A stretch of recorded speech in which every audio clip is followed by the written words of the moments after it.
మీ అబ్బాయిని ఏ విషయంలో కూడా మీరు ఫోర్స్ చేయరు, పలానా చెయ్యని, జస్ట్ గైడెన్స్ అయితే ఇస్తారు. ఇది మంచిది చెడ్డ అని చెప్తారు, అట్లా పట్టుకుని చేపించారు. సూపర్. సో కళ్యాణ్ గారికి మీకు లవ్ ట్రాక్ ఎలా స్టార్ట్ అయింది, ఎలా వెళ్ళింది? ఆయన యాజ్ ఏ ప్రొడ్యూసర్గా ఒక యాడ్ షూట్ చేశారు. ఇది ఎప్పుడు 2003లో జరిగింది. ఓకే, 2003 మా ఇంట్రడ్యూస్ ఏప్రిల్లో. ఆ ప్రాజెక్ట్లో నేను యాజ్ ఎ మోడల్గా చేశాను. అలా ఒక 5 to 6 months ఫ్రెండ్స్గా మాట్లాడుకున్నాం, ఫోన్లో చాట్ చేయడం. అప్పుడు మనకి బ్లాక్ అండ్ వైట్ ఫోన్స్ అనమాట. అలా మెసేజ్లు చేసాము. అలా అలా అలా నాకే అనిపించింది నా లైఫ్ పార్ట్నర్ ఈయననే అనిపించింది. అంటే క్వాలిటీస్ మీరు అనుకున్న క్వాలిటీస్? చాలా సైలెంట్ అండి మీలాగే. నేనేం సైలెంట్ కాదు, ఓకే ఎక్కడ మాట్లాడాలో అలా మాట్లాడతాను. ఆయన క్వైట్, నిజం చెప్పాలంటే చాలా సైలెంట్. ఆయన పనేంటో ఆయన ఏమైనా అవసరం ఉంటేనే అడుగుతారు, లేదంటే లేదు. కానీ ఇంట్లో ఉన్నప్పుడు కొంచెం ఫన్గా, అది కూడా ఎవరి మీద కాదు నా మీదే సెటిల్ వేస్తారు నన్ను కోపం ఫన్గా చేయడానికి. అలా నాకు చూడంగానే అనిపించింది. ఫస్ట్ నేనే ప్రపోజ్ చేశాను. మీరే చేశారా? ఏమన్నారు ఆయన? ఏమనలేదు, ఆయన చెప్పాలనుకున్నది నేను చెప్పాను. అంటే మీకు పరిచయం ఎన్నాళ్ళకి ప్రపోజ్ చేస్తారు మీరు? 5 monthsకి. 5 monthsలోనే? 5 monthsలోనే ఆయన ఏంటని తెలిసిపోయింది. ఓకే. కానీ ఆ 5 months మాకు 7.5 years రిలేషన్. ఆ తర్వాత మ్యారేజ్ చేసుకున్నాను 2009లో. ప్రపోజ్ చేశాక 7.5 years రిలేషన్ మాట్లాడుకుంటూ అట్లా ఉన్నారు. ఫ్యామిలీకి కూడా పరిచయం చేస్తారా? లేదు, మా ఫ్యామిలీకి తెలుసు, బట్ ఒప్పుకోలేదు అప్పుడు. ఇక నేను పెళ్లి చేసుకుంటాను అన్న టైంలో ఇంట్లో కూడా సంబంధాలు చూస్తున్నారు. లేదు, నా గురించి ఆయన ఇన్ని ఇయర్స్ వెయిట్ చేశారు, ఇప్పుడు ఇలా కరెక్ట్ కాదు అంటే ఇక ఇంట్లో కొట్టుడు గిట్టుడు అన్నీ ఉంటాయిగా. అన్నీ సినిమాటిక్ మొత్తం అన్నీ జరిగాయి. ఇక నీ ఇష్టం, నీ తలరాత అనేసి వదిలేశారు. గమ్మున పెళ్లి రోజు మార్నింగ్ ఒక 7 o'clockకి చిన్న బ్యాగ్ తీసుకొని ఇంట్లో పూజ చేసేసుకొని నేను వెళ్తున్నా పలానా సాయిబాబా టెంపుల్ ఖైరతాబాద్లో జరిగింది. కానీ మా అత్తగారి ఫ్యామిలీ అంతా ఓకే, మా మద్దగాళ్ళు ఇద్దరే దగ్గరుండి మ్యారేజ్ చేశారు. ఈయన పెద్ద సింపుల్గా చేసాము. సో పెళ్ళైన తర్వాత నెక్స్ట్ డే ఈవినింగే మా అక్కగారు కాల్ చేశారు. నన్ను ఇదేదో నిన్న చేస్తే అందరు కలిసి ఉండి చేసుకోవచ్చు పెళ్ళి అనేసి. ఆ తర్వాత ఇక నార్మల్ అయిపోయింది ఇంకా లైఫ్. సో ఈ మ్యారేజ్ తర్వాత ఎట్లా ఉందండి లైఫ్? మ్యారేజ్ ముందు ఓకే, మీకు ఇండస్ట్రీలో ఉన్నారు, ఓకే. ఇండస్ట్రీలో పెళ్లి తర్వాత కొన్ని ఇబ్బందులు ఉంటాయని మనకు తెలుస్తాయండి. అంటే అది అడ్జస్ట్ అవ్వడానికి నాకు లేదంటే 4.5 years పట్టింది. అంటే మన టైమింగ్స్ మనకే తెలీదు. 12 to 14 hours, మార్నింగ్ వెళ్ళిపోతాను, నైట్ వస్తాను.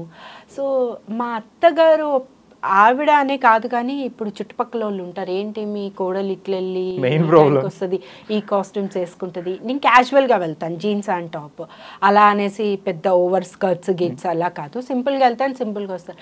మరి చుట్టుపక్కల వాళ్ళ ఇంట్లో ఏంటో పరిస్థితి వాళ్ళకి తెలీదో ఏమో తెలీదు, మరి చుట్టుపక్కల ఏమవుతుంది అనేది వాళ్ళకి ఇంపార్టెంట్. ఇలా వెళ్తుంది అలా వస్తుంది అనేసి వాళ్ళు చెప్పడం, ఈవిడ కూడా ఏంట్రా అనేసి మా వారికి చెప్పడం, అలా చిన్న వచ్చాయి. తర్వాత మా మర్ది వాళ్ళు కూడా లేదమ్మా ఈ రోజుల్లో ఇదంతా కామన్, అవన్నీ మనకు అనవసరం, మన పని మనం చేసుకుంటూ వెళ్ళిపోవాలి, నువ్వు లైట్ తీసుకో అని వాళ్ళు కూడా మా అత్తయ్య గారు చెప్పడం. ఆ తర్వాత స్టేబుల్గా స్టాండర్డ్గా అయిపోయింది. మాది జాయింట్ ఫ్యామిలీ, వీళ్ళు 3 brothers, ఒక సిస్టర్ మ్యారేజ్ బిఫోర్ నా మ్యారేజ్ ముందే అయిపోయింది. నేను ఇంటికి పెద్ద, 2 మర్దులు చిన్నోళ్ళు అనమాట. వాళ్ళ మ్యారేజ్ అయిన తర్వాత ఒక అతను యూకే వెళ్ళారు, కానీ వాళ్ళ వైఫ్ ఇక్కడే ఉన్నారు.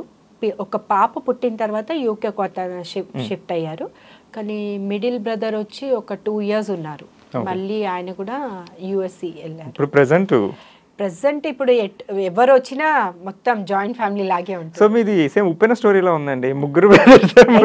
నేను ఆ సీరియల్ స్టోరీ నాకు చెప్పినప్పుడు సేమ్ అందులో 3 brothers, మీరే పెద్ద, ఇక్కడ మీరే పెద్ద కదా.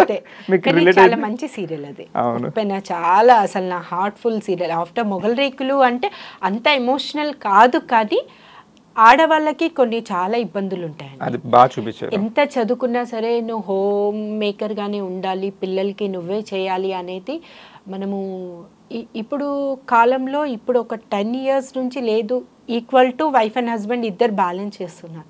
కానీ ఒకప్పుడు పాత సాంప్రదాయాలే కంటిన్యూ జరిగాయి, ఊర్లలో కూడా అలానే ఉంది, అవి బయటికి ఇష్యూస్ రావట్లేదు.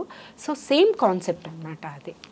సో ఆడవాళ్ళకు కూడా కొన్ని ఎమోషనల్స్ ఫీలింగ్స్ ఉంటాయి, వాళ్ళకు కూడా వాళ్ళు చదువుకునే దానికి వాల్యూ ఇవ్వాలి, హస్బెండ్ అర్థం చేసుకోవాలి. వేరే వాళ్ళు ఎవరు ఎలా ఉన్నా సరే హస్బెండ్ అనేది సపోర్టింగ్ అండి. హస్బెండ్ ఇప్పుడు పేరెంట్స్ని వదిలిపెట్టి డిపెండ్ హస్బెండ్ మీద వస్తుంది. బ్యాక్ బోన్ ఆయన అవుతే ఆ అమ్మాయి ఏమైనా చేయగలదు, ఏదైనా సాధించగలదు అనేది ఆ సీరియల్. సేమ్ మీ లైఫ్ అలాగే ఉంది కదా, హస్బెండ్ అలాగే ఉన్నారు కొంచెం. కానీ మా హస్బెండ్ సపోర్ట్ చేస్తారు. ముందు సపోర్ట్ అని కాదు, దీనికి ఇప్పుడు పక్కన ఎవరైతే చెప్పారో దానికి కొంచెము కదా నువ్వు కూడా హౌస్ లో చూసుకోవాలి, ఇల్లు. ఇప్పుడు బిఫోర్ మ్యారేజ్ ఆడపిల్లకి వేరే ఉంటుంది, ఫ్రీడమ్ వేరు, అంటే ఓన్ డిసిషన్స్ తీసుకోవచ్చు. కానీ ఆఫ్టర్ మ్యారేజ్ డిపెండ్ ఇన్ ఒక ఫ్యామిలీ, వాళ్ళకి ప్రతిదీ చెప్పి బయటికి వెళ్ళాలి, మనం ఏం చేయాలన్నా ఒక రెస్పాన్సిబుల్ థింగ్ అని ఆ రకంగా వెళ్ళారు. కానీ ఆయన కూడా కొంచెం ఇప్పుడు చాలా చేంజ్ అయ్యారు. అంటే ఇప్పుడు పేషెన్స్ ఉండాలండి. ఎన్ని ఏదొచ్చినా మనం అడిచినంత మాత్రాన ఎవరు మారిపోరు. సో వాళ్ళంతటి వాళ్ళకి తెలిస్తే వాళ్ళు మనకు సపోర్ట్ చేస్తారు. వాళ్ళకు కూడా అర్థమైంది. లేదు మా అత్తయ్య గారు కూడా ఇప్పుడు నేను షూటింగ్కి వెళ్తే మా బాబుకి ఆవిడే చూసుకుంటుంది. లంచ్ బాబుకి నేను బ్రేక్ఫాస్ట్ లంచ్ మార్నింగ్ ప్రిపేర్ చేసి స్కూల్ బాక్స్ పెట్టేస్తాను. మా అత్తయ్య గారు లంచ్ చేసుకుంటారు, ఈవినింగ్ డిన్నర్ నేను వెళ్ళే వరకు నాకు జొన్న రొట్టె చేసి పెడతారు. సో ఇప్పుడు సపోర్టింగ్గా ఉన్నారు. అంటే వాళ్ళ మాటలు పట్టించుకోవద్దు, మన ఇల్లు వాళ్ళు మనకి ఇంపార్టెంట్ అని వాళ్ళకు కూడా అర్థమైంది. సో నేను కూడా అర్థం చేసుకొని సో కొంత స్పాన్ లో మొత్తం అందరూ మారిపోయి కొంచెం టైం పడుతుంది కానీ చేంజ్ అయిపోయింది. ఎన్ని ఇయర్స్ అయింది మీకు మ్యారేజ్ అయ్యి? ఇప్పుడు 15th యానివర్సరీ. 15 సంవత్సరాలు అయింది. హ్యాపీ కలిసి ఉన్నారు. Yeah. సో ప్రెసెంట్ జనరేషన్ ఏంటంటే